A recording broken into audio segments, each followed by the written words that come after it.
Welcome to how to become a desirable man. I almost forgot the title. Should I be myself or change? This is a hot topic I hear about all the time, and it's often very confusing for guys. Should they be themselves or change? They got things that are good that they should continue doing, and then there are things that maybe you should consider changing. Maybe not. Let's have the conversation here. Let's see what is the deal here, right? And in my experience, in certainly living this myself, but helping professionally successful men, executives, entrepreneurs, and the like to do this too. Really busy guys, right? That have had a lot of success, and as we know, just being successful and making those fat stacks and having those cars and houses and stuff doesn't mean that women are going to be attracted to you for the right reasons. Certainly, end of the day, right? Nobody wants to be a meal ticket or a handout, or gold dug, as we might say, from the guy's end. So, we got to really discuss here and talk about what works and what doesn't in terms of genuinely actually attracting women to you and the right woman, the right fit, right? And so that is what we are talking about today. So, and if you haven't seen it yet, pardon me if I'm looking away from the camera and you're watching this on the video instead of listening on the podcast. I just got to get this shared out over here, but I'll keep talking. Multitasking. They say men can't multitask. Bah humbug. So make sure you check out attractclass.com if you have not yet signed up for my Attraction on Command workshop. Awesome, good stuff. 5 attraction accelerators there. Really, really good stuff. And it's going to go through the 5 main factors, really good overview, blueprint map on how to really accelerate there, especially built for professionally successful businessmen, okay? So, because contrary to popular belief, again, being successful in business and having money in this and all this stuff doesn't mean that women are going to be attracted to you. I hear it all the time. It's this thing in our culture that for some reason, and I hear it sometimes in see it on Facebook comments, they just want money, and there are women out there that just want money, but those aren't the women that you want. Why would you want that? I mean, unless you do, cool, go for it, but that's not what we're about here at Core Confidence, okay? Or change. Okay, cool. So we're sharing this out, we're rocking and rolling. So let's have the conversation here, gents. Mainstream advice, you'll see it all the time. Like, just be yourself. Just be more of yourself, Johnny. And she'll come to you. You just haven't found her yet. She's on her way. She's coming. That person's out there. What that really means, when people say that is, there's part of them that means they don't want you to feel bad, so they're helping to soothe you.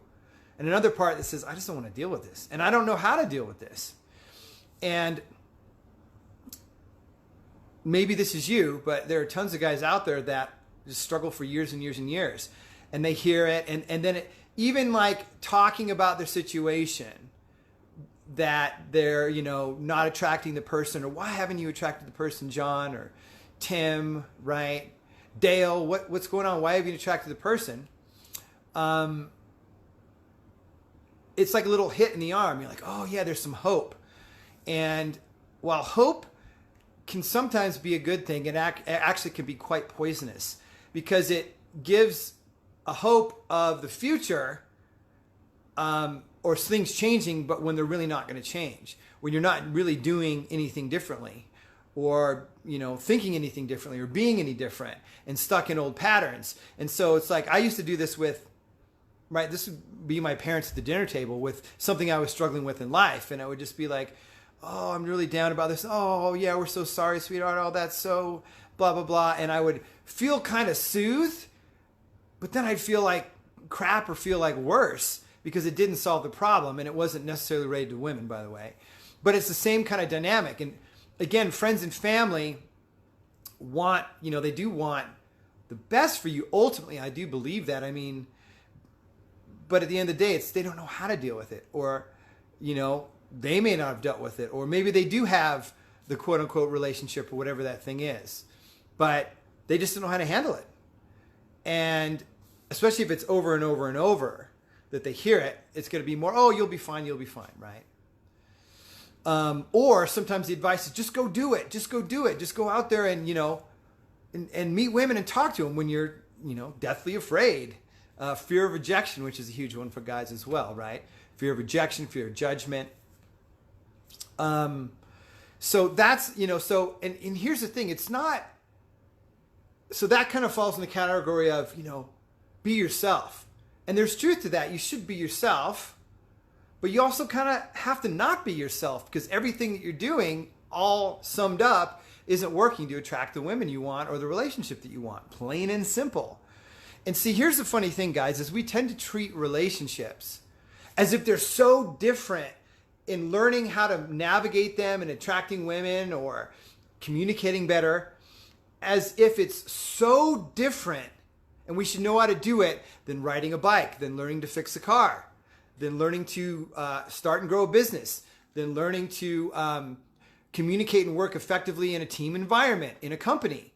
It's so different. It should just be naturally inherent. But if you look around, a lot of people suck at relationships, even want people that are in them. And I'm not blaming these people, but it's like this taboo thing. And especially for guys, we can get into the whole topic of shame. How much shame men have that we don't realize we have, that we stuff it down. Okay, and we're ashamed, so we don't want to get help. We don't want to reach out. We don't want to admit we've got an issue. For women, it's much more acceptable. And I don't want to make this about, oh, women are, worse than men or better than men or men are better. It's not about that. It's just the way things have occurred, right? Culturally. That I didn't even know how much shame I had stuffed down until I started taking a look at it because I had to, because it was blocking me from moving forward in my life in multiple ways, not just with women, right? And relationships with women. So this be yourself thing to me is be your best self, which you're probably not being if you're not attracting the relationships you want with women, guys. Plain and simple. So then there's the change part, which is, yeah, of course, there are things you got to change. That naturally goes in this direction. But you don't want to change absolutely everything because you got strengths. You got weaknesses, right? You got faults. We all do. And so, end of the day, what I found is should I change or be different? Well, it's both. Should I be more myself, which is sort of be more your best self, or change? Well, it comes down to both. The serenity prayer is something that I often quote to clients, right? Which the basis of it is, accept the things I cannot change and change those that I can, and have the wisdom to know the difference. That's not exactly the wording, but that's the basic gist of it. So true, right? It's like, if you have a thorn in your foot, do you just keep walking along and accepting it? Do you just go, this thorn in my foot, I got this thorn in my foot. I guess I just better keep walking along and it hurts and hobble, but I'll accept it. Well, no, you pull it out. Now, maybe it's a little bloody and you don't have what you need to do to fix it. So you have to accept that you don't have, you pulled the thorn out and it's bleeding. So you got to accept it's bleeding for now. And you got to go, it's a good idea to go bandage it up and put some ointment on it and wash it off. And well, in the reverse order. But that's how it is. So you do all that you can, but you can't change what you can't change in the moment. Doesn't mean you can't change it later too. Okay. So if we talked about the self-victim blame game that we all are, cultured in as well. It's easier to blame factors outside of us instead of take full responsibility, which is where the true power is. Right? It's just rampant. It's rampant in our culture. So, let's not even talk about politics. I hate talking about politics, but it's always somebody else's fault, right? Right? Finger pointing. It's the ultimate. But we do that on more subtle levels too, right? It's like a protective mechanism. And I'm not saying we need to put up with bad behavior and things from people, or certainly women. But what I am saying is that ultimately we're responsible for having created our situation when we see and accept, okay, I'm not going to blame myself for where I'm at, but here I am. I got to take the reins of this bad boy known as my life, known as my relationships life. Okay? So you really, really, really got to do both. Okay? And that can be painful Because if we're real ego invested, if we're real protected, and that's part of the process of changing and becoming and bringing your best self out. And what I believe too is that the best self is already within it, but we need to uncover that and pull some layers off, most likely, to bring that out, right? Anyone who's shy, for example, doesn't really want to be shy. But if you keep going, I'm shy, that's just who I am, well, you'll never be able to change it. I'm not saying it's not work, it is work, or that it's necessarily easy to do. But if you just, I'm shy, and that's who I am, that becomes your identity. And identity is very, very shiftable, very malleable, right? Malleable means, like when we talk about metal, you can shape it and form it much more than we're led to believe, much more, okay? A great book on this is Psycho-Cybernetics by Maxwell Maltz. Great book, okay? Talks about this stuff. Highly recommended. I talk about this stuff in my other videos in Attraction on Command Masterclass at attractclass.com. And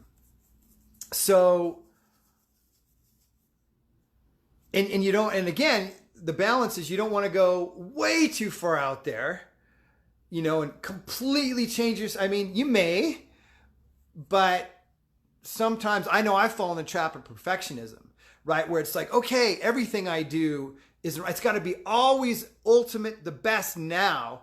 And that can actually get in the way. So it's this balancing act, right? It's kind of like harmonizing the process of acceptance and change, of being who you really are and then changing those behaviors and stuff. And by the way, when we come from a really as neutral of a place as we can and not being super harsh and judgmental on ourselves, it's easy to change, much easier to change things rather than I'm bad, I'm wrong, I'm broken, I'm stupid, I'm blah, blah, blah, whatever it is, right? By the way, if you like what you're hearing, give it a like, give it a share, drop a comment, anything that resonates. I forgot to say that earlier. Always love to hear from you guys in interaction and whatnot, okay? So again, bottom line, it's both of these things. It's a serenity prayer. You got to accept, be yourself to a certain degree, but be the best of who you are. Change what you can and accept what you can't, right? And as we evolve as a whole human species, we're able to change more and more stuff. It's crazy, right? You can look at things that they do cosmetically with plastic. It's nuts with plastic surgery and all kinds of stuff, right? And that's ultimately up to you to change what you want to change even on that level. Don't want to make it a conversation about this, though. It would be interesting to do it. But, if somebody, I have guys that come to me that reach out for help and that, want to work with me in coaching, that want to lose weight first before they get into it. I'm like, cool, do it. I have guys that have big old bellies and they're not in shape and they're like, no, I'm good. Okay. So ultimately it's up to you, and I can help both kind of guys. The guy who wants to lose weight, I'm going to say, well, get on that track first, that you feel good enough about yourself. If that's really in the way, it's kind of rare that holds the guy back from reaching out for help. But it's your personal choice ultimately. I'm not going to judge either way. I'm not going to be here and say, no, you should just accept that you're really overweight. I would tend to say no, especially because it's not health. It's not good for your health. It's not good for your joints. It's not good for your long-term health and viability, right? Forget about the women part. Let's just talk about your health, right? And without health, as I've experienced too, it's hard to have wealth and relationships, I believe, that are really optimized and maximized, right? Again, individual decision. So I encourage you to do choose what's best for you. And yeah, I think I want to leave it at that today. Pretty short and sweet. Again, check out attractclass.com if you haven't checked that out yet. Sign up for the Attraction on Command Masterclass. If you have, you already know what I'm talking about. It's good to have you in the email community as well, because I send more emails after that and videos and reminders of things. And you can always, book a call as well if you are really ready and committed to change, doing pretty well in other areas of life, career and or biz, health's going pretty decently, family and friends, right? It's not like, it's just this last missing piece here for the most part. So with relationships with women. So again, it's both serenity prayer, great model acceptance and change are one and the same ultimately. I've learned it myself. I continue to practice it every day. My mentors and coaches have shown me that and continue to show me it. And I have to be reminded too, right? I'm ultimately an average guy just like you, right? So that is all we have for today. We'll talk to you soon. Bye-bye.